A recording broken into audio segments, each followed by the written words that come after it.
Bonjour à toutes et à tous et bienvenue dans cette série de 5 épisodes qui a un concept très simple. Le but de cette série est de vous partager une semaine qu'on a pris pour tester la nouvelle Red Raptor et on vous montrera tout, autant les réussites que les échecs. Le but était de voir comment réagissait la caméra dans différentes situations. Du coup en 5 jours, on a fait 5 mini-projets totalement différents les uns des autres. Sur ce, on part sur le 4e épisode, c'est parti.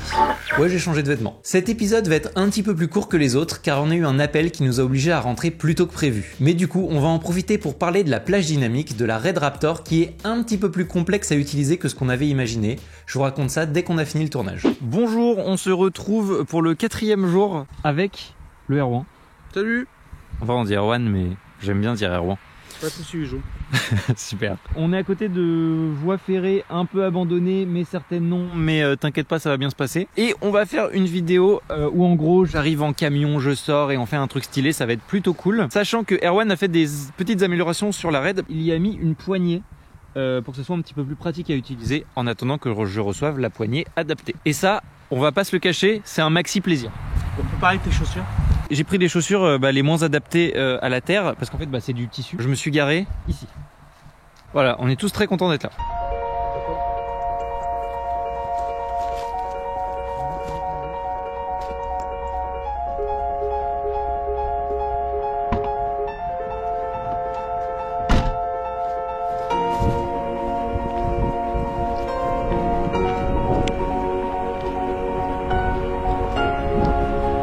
On est censé avoir fini en 40 minutes, on a filmé un plan. Oh. 2 plans. Waouh.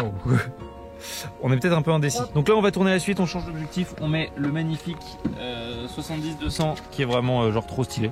Ça tourne. J'y vais quand tu veux. Fais une entrée de champ. Top.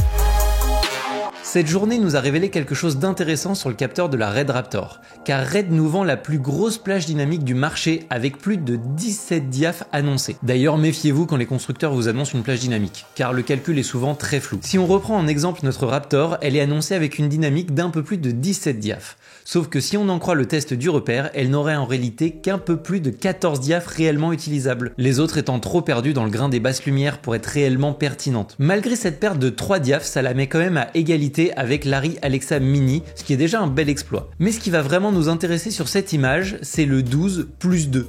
Pourquoi plus 2 et pas directement 14 ? Red nous explique que pour avoir cette énorme dynamique, ils ont un algorithme pour récupérer des informations dans les hautes lumières.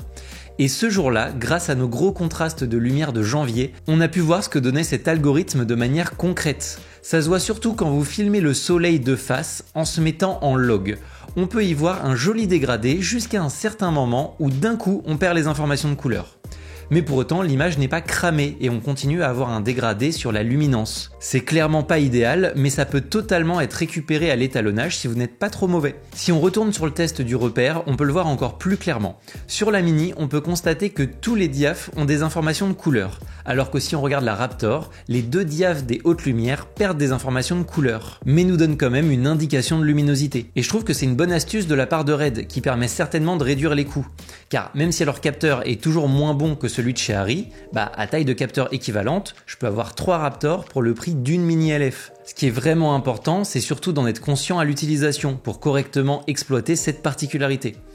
D'ailleurs, si vous utilisez les réglages natifs de Red, la transition sera très douce.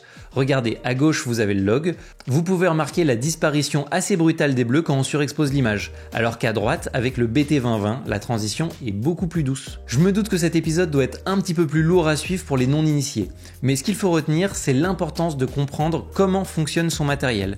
Car oui, en apparence, toutes les caméras fonctionnent de la même façon, mais pour maîtriser votre matériel et avoir le meilleur rendu possible, il faut avant tout sortir de chez soi et l'utiliser encore et encore, même s'il n'y a pas de vrai projet à filmer.